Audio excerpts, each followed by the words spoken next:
안녕하세요. 크립토TV입니다. 오늘은 옵션 시장에서 어떤 베팅과 통계가 나오고 있는지 알아보도록 하겠습니다. 현재 그렇게 재미없는 시국이긴 한데요. 그렇지만 물밑에서는 정말 치열한 머리끄댕이 잡고 코피 터지는 싸움이 진행이 되고 있습니다. 즉, 크립토 진영과 반 크립토 진영이 정말 삿바 싸움을 심하게 하고 있는 정황 중에 하나를 소개해 드릴 텐데요. 블룸버그에서 이런 기사가 나왔습니다. 반 크립토의 수장들이죠. JP 모건과 골드만삭스가 지금 최근에 3호 신용 쪽이 위기를 겪고 있다라고 했었잖아요. 근데 아예 보내버릴 모양입니다. 프라이빗 크레딧에 대한 공매도 상품을 만들었다. 무시무시하죠. 그것도 이거를 누구에게 제공을 한다? 헤지 펀드들에게 제공을 하려고. 아시겠지만 정말 무시무시한 칼잡이 형님들이 헤지 펀드들인데요. 그분들에게 지금 공매도 상품을 제공했다. 물론 JP모건이 이런 걸로 이제 수수료도 물론 벌 수는 있겠지만 사실 이 프라이빗 크레딧 굉장히 얄미웠던 친구들이잖아요. 은행의 대출 시장을 많이 뺏어간 이 바퀴벌레들 실제로 이런 표현을 썼었죠. 아예 박멸시켜 버리겠다. 위기를 겪고 있을 때 완전 소금을 뿌려 버리겠다. 이런 무시무시한 지금 상황이다라고 보시면 되는데 자, 그렇지만 문제가 있습니다. 이 바퀴벌레가요.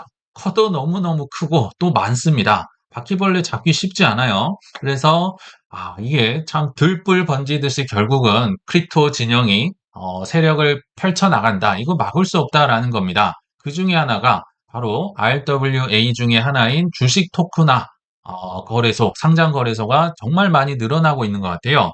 그러니까 과거만 해도 크립토는 사기다, 다단계다, 뭐 바다 이야기다, 돈 세탁이다 하면 사람들이 안 샀거든요. 막 가격 떨구고 하면. 근데 최근에는 ETF를 런칭하고 스테이블 코인의 시대가 올 것이다라고 하다가 이제 급기야 사람들이 좋아하는 주식을 들고 토큰화를 하니까 과거에 국채 토큰화 이런 건 개미들이 모이질 않는데요.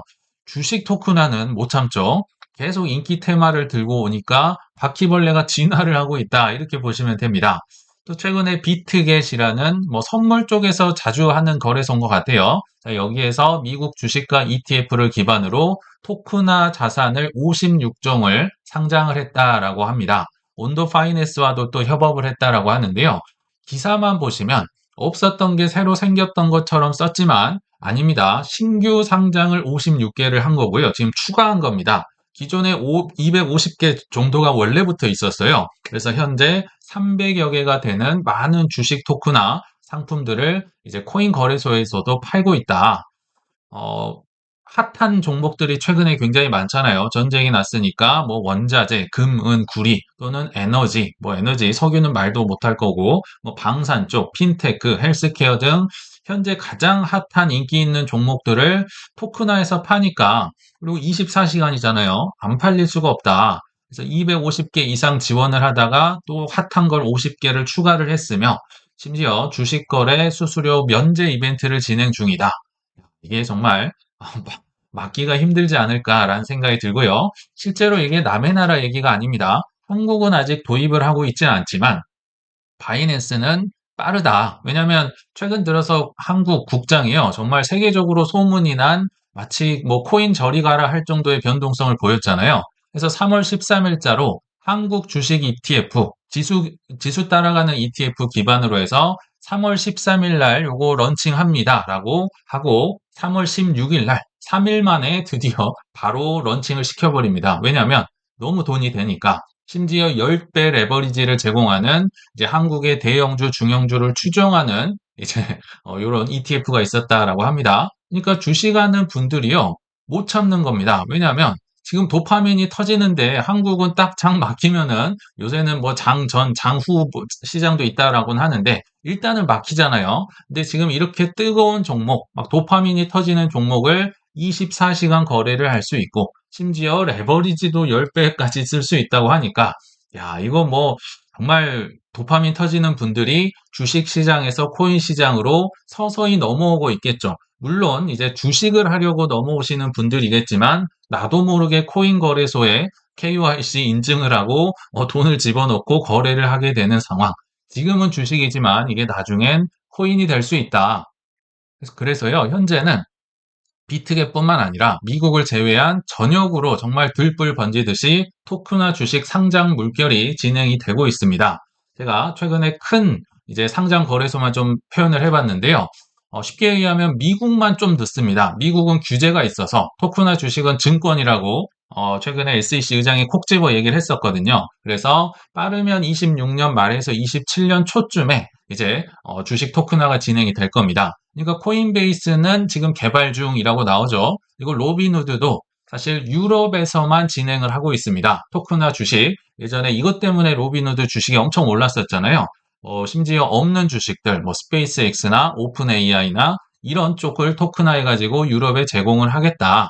라고 해서 굉장히 인기를 얻었었고요. 여기 보시면 비트겟도 정식 운영, 바이낸스도 한때는 접었습니다. 그렇지만 야 이거 될 것 같은데 라고 하면서 재진입을 노리고 있고 크라켄은 사실 나스닥과 가장 지금 협업을 해서 미국 거래소 중에서 가장 빨리 여기가 진행이 되고 있는 쪽이라고 보시면 됩니다. 코인베이스, 게이트 IO도 이미 운영 중이고 쿠코인도 초기 출시를 하고 있고 이게 이런 효과가 있다는 거죠. 그래서 지금은 주식을 사려고 코인 거래소로 오는 형국이지만 만약에 주식에서 도파민이 중단될 때 국장이라고 항상 오르기만 한 주식은 없겠죠. 미장도 마찬가지고요. 근데 이 도파민 맛은 봤는데 주식이 뭔가 떨어졌네요. 재미가 없었네요. 근데 그 장소가 코인 거래소네요. 심지어 자연스럽게 이분들은 다른 도파민을 찾기 위해서 코인 시장으로 나도 모르게 흡수가 될 가능성이 높다. 이런 걸 보면요. RWA의 시대가 오는 거는 확실해 보이지만 문제는 이게 개미들에게 그렇게 좋은 것 같지는 않습니다. 왜냐하면 이거 거의 24시간 내내 잦은 거래를 할 가능성이 높거든요. 아무튼 이 시기를 블랙락이나 이런 이제 세력들이 밀고 있다. 결국에는 이 시대가 올 것이다. 라고 생각이 듭니다. 그러니까 문제가 뭐냐면요. 은행 쪽에서도 배신자들이 계속 나오고 있다는 겁니다. 한 목소리를 내야 되는데요. 모건 스탠리 사실 대형 은행이잖아요. 근데 여기에서 드디어 비트코인 현물 ETF 예전에 이제 최초 신청을 했다는 건 알고 있었는데요. 이제는 S-1 수정안까지 거의 최종적으로 제출을 했다라고 합니다. 원래는 유통, 중개만 하기로 했었거든요. 근데 지금 모건 스탠리가 주요 은행 중에 최초로 비트코인 현물 ETF를 유통사에서 발행사로 포지션이 바뀌어 버렸어요. 발행을 하면 당연히 더 큰 수수료를 가져갈 수 있겠죠. 그래서 ETF 전문가 세이파트에 따르면요. 이게 빠르면 SEC에서 약 3월 23일경에 최종 결정을 내릴 가능성이 높다. 그러니까 과거에는 뭐 승인이냐 아니냐 했는데 요새는 막 그냥 통과되는 가능성이 높아졌잖아요. 그래서 3월 말에서 4월 초쯤에는 비트코인 ETF 모건 스탠리 것도 이제 잘 팔릴 가능성이 높겠다. 라고 보시면 좋을 것 같습니다. 그러니까 이 흐름은 좀 막기 어렵다. 지금 뭐 힘들고 어렵지만 흐름을 좀 알자는 차원에서 소개를 해드려 봤고요. 자, 이제 본론으로 들어가 보겠습니다. 사실 조용하니까 우리가 잊고 있을 수 있는데요. 어느 때보다 조용히 다가오고 있는 내마녀의 날이 사실 오늘입니다. 미국 기준으로는 이제 토요일 새벽 한 5시에 끝나거든요. 그러니까 토요일 새벽 4시에서 5시 주식의 뭐 변동성이 좀 커질 수는 있을 것 같아요. 일단은 미장의 통계부터 한번 가져와 보도록 하겠습니다. 왜냐면 지금 전쟁도 하고 있고 결국은 미장과 코인은 뭐 비슷한 방향이라고 생각이 들거든요. 그래서 한 기사를 보시면요. 이번 주 금요일이 내마녀의 날이다. 비트코인 변동성이 확대될 가능성이 높다라고 보도를 했었다라고 하는데요. 내마녀의 날, 그러니까 항상 분기 말이죠. 3월, 6월, 9월, 12월 셋째 주 금요일마다 돌아오는 이벤트로 미국 증시의 뭐 세 가지에서 네 가지 주요 파생 상품이 만기일을 맞는다. 만기일 전까지 막 치고 받는 싸움이 계속 이뤄질 수 있겠죠. 그래서 뭐 거래량도 뭐 굉장히 많이 주식 쪽에서 터질 수도 있고 또 이 전통 금융의 이벤트가 크립토 시장까지 여파가 미칠 수 있다. 그래서 이분들이 지금 통계를 좀 제시를 하는 것 같아요. 과거 사례를 보면 비트코인은 대체로 내마녀의 날에 잠잠한 움직임을 보였지만 그러니까 당일은 좀 잠잠했다라고 하네요. 그러나 며칠 후 혹은 몇 주 후에 걸쳐서 일관된 약세 패턴이 나타났다. 아, 며칠 혹은 몇 주니까 짧은 기간이긴 한데 오히려 더 떨어졌다라고 하거든요. 근데 개인적으로는 사람의 말을 제가 잘 믿지 않습니다. 제가 항상 확인을 해보거든요. 근데 이분들의 말을 요약을 해보면 새 마녀인지 내 마녀인지 모르겠지만 아무튼 마녀가 온 당일은 잠잠했고 며칠 후에는 일관된 약세 패턴이 나타났다. 진짠지 제가 한번 확인을 해보겠습니다. 그래서 모든 AI를 총동원해서 정리한 결과를 말씀드리면 사실이었습니다. 여기 보시면 최근 2년간의 3월, 6월, 9월, 12월에 이제 위칭데이라고 하죠. 그 당일날 비트코인의 변동률을 제가 찾아봤는데요. 마이너스 2.8도 보이지만 마이너스 1, 플러스 0, 플러스 0, 플러스 0, 1.3, 이런 퍼센트로 거의 미동이 없는 조금 마이너스이긴 하지만 별로 미동이 없었는데요. 실제로 이 위칭데이 일주일 후의 가격을 보니까 생각보다 변동성이 커졌네요. 여기 보시면 마이너스 5.6%, 마이너스 5.9%, 플러스 4.1% 등등 요약을 해보면 마녀가 왔던 그 당일날은 비트코인이 마이너스 0.9% 그렇게 이제 오르거나 떨어진 것도 없었지만 일주일 후의 평균을 보면 한 마이너스 2.3% 정도 나오더라. 그래서 최근 2년의 통계를 본다면 마녀가 다녀오면 조금 초단기적으로는 재미가 없구나. 그냥 이렇게 통계니까요. 통계만 보고 좀 넘어가시면 좋겠다 생각이 듭니다. 자, 이제 더 중요한 코인 쪽의 옵션 시장을 알아보시면 좋겠죠. 과거에는 코인 쪽 시장이 합법도 아니었고 CME도 없었고 이래서 그랬지만 지금은 굉장히 이게 크거든요. 시장 규모가 커졌기 때문에 지금 현물 시장을 흔들고 있다 이런 얘기도 있어서 한번 살펴보도록 하겠습니다. 코인 옵션은 어떤 방향의 베팅을 하고 있을까? 근데 여기서 만기가 중요하죠. 사실은 오늘 그 3월 20일자 오후 5시경, 그러니까 제가 방송을 올리는 그 시점에도 만기가 있긴 한데요. 그것보다는 이제 각 분기 말, 그러니까 3월 27일 그리고 6월 말 요럴 때가 좀 그 변동성이 크거든요. 그래서 3월 27일과 6월, 9월 장기물 일부가 섞인 데이터라고 보시면 좋을 것 같은데요. 이런 좀 무시무시한 기사가 있어서 한번 소개를 해드려 보겠습니다. 비트코인을 2만 달러 풋옵션 간다에 이례적인 쏠림 현상이 나왔다. 그래서 극단적인 하방 베팅이 나오니까 좀 무서운 거 아니냐, 망하는 거 아니냐, 이런 좀 무서운 기사인 것 같아요. 실제로 지금이 약 한 7만 벌 근처라고 본다면 여기 오른쪽에 보시면 파란색 이 상승 베팅도 있긴 있는데요. 저 왼쪽에 보시면 노란 거, 뿔속 솟아 나온 거 있죠. 2만 불 베팅이라는 겁니다. 비트코인이 2만 불 간다에 베팅했던 게 지금 모든 베팅 중에서 3위를 차지할 정도로 생각보다 높거든요. 왜 이런 비현실적인 2만 불이란 데이터가 나왔을까? 요거는요, 옵션 시장의 구조를 아시면 조금 도움이 될 것 같아요. 옵션 시장은 주로 이제 도박에 가깝죠. 못 먹어도 곱니다. 100배를 먹든지 아니면 장렬하게 전사하든지 다 죽든지 요런 시장이다. 그래서 실제로 7만 불 근처의 애매한 쪽에는 베팅이 거의 없음을 확인할 수 있겠죠. 못 먹어도 고다. 그럼에도 왜 2만 불 베팅이 나올 수 있는지 제가 한번 소개를 한번 쉽게 해드리면요. 일단 모든 옵션에는 매수자가 있고 매도자가 있습니다. 우리는 보통 매수자의 입장에서 얘기를 하는데요. 매도자는 주로 이 옵션 시장 조성자, 기관들, 이 옵션을 판 사람이니까 우리가 이제 보통은 생각을 안 하는 거죠. 매수자의 입장에서 보더라도 할만할 수도 있습니다. 왜냐하면 굉장히 싼 로또거든요. 2만 불 온다? 일어날 확률이 없는 거 당연히 알고 있죠. 거의 없는데요. 쌉니다. 2만 불 간다에 누가 비싸게 주면 사겠습니까? 그래서 굉장히 싸고 정말 그럴 리가 없지만 한 방이 터진다? 정말 대박이 날 수 있습니다. 이 옵션 매도자들, 기관들을 망하게 할 정도로 어마어마한 파급 효과가 있다.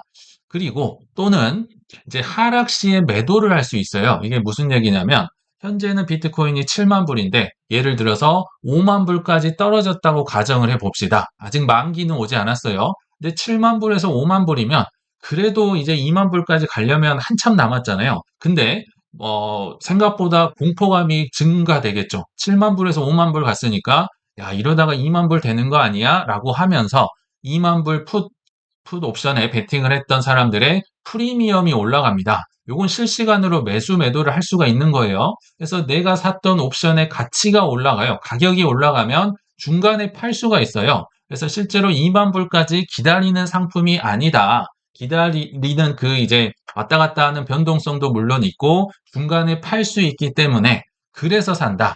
근데 반면에 이 비슷한 얘가 이제 서브프라임 모기지 사태가 있잖아요. 그때도 뭐 CDS를 판다, CDO를 판다라고 했는데 그 부동산 공매도에 베팅했던 상품을 만들었죠. 근데 그때 당시에는 이게 유동성도 적고요. 만기가 굉장히 길었어요. 그래서 사고 팔기가 어려워서 뭐 몇만 불 간다 하면 그거 그대로 쭉 들고 가야 되는 굉장히 복잡한 상품이었고, 그래서 이제 그 마이클 버리가 힘들었던 건데, 요거는 유동성이 많아서 아무 때나 팔 수 있다. 그래서 프리미엄을 먹고 팔 수 있기 때문에 2만 불 베팅이라는 말도 안 되는 사람들이 나오는 거고요. 매도자 입장은 너무 쉽죠. 이거 파는 입장인데요. 2만 불 안 오면 어찌됐든 내가 돈을 다 먹습니다. 완전 꿀이기 때문에 이거는 뭐 매도자 입장에서도 남는 장사다. 그렇지만 이런 극단적인 베팅도 나왔지만 전반적인 베팅으로 보면요. 상승이 훨씬 우세합니다. 그걸 어떻게 알 수 있냐면 풋콜 옵션을 보시면 풋콜 옵션에 대한 비중을 보시면 되는데요. 여기 보시면 파란색이 훨씬 많잖아요. 파란색이 이제 상승에 베팅을 하고 있다. 그러니까 풋콜 옵션이 비율이 0.63이면 콜이 적다는 거죠. 아니, 콜이 많다는 거죠. 그래서 풋옵션 베팅한 사람들이 적고 콜 상승에 베팅하는 사람이 많기 때문에 일단은 사람들이 전반적인 상승을 바라는 보고 있고 좀 더 구체적으로 가보면요. 배팅액 1위가 2위, 제가 동그라미를 쳐놨었죠. 일단 2위부터 보겠습니다.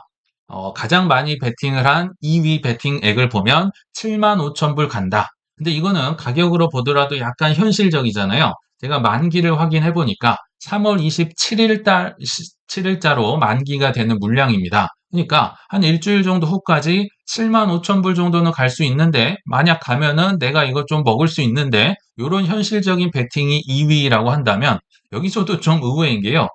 모든 베팅을 통틀어서 1위가 12만 5천 불 간답니다.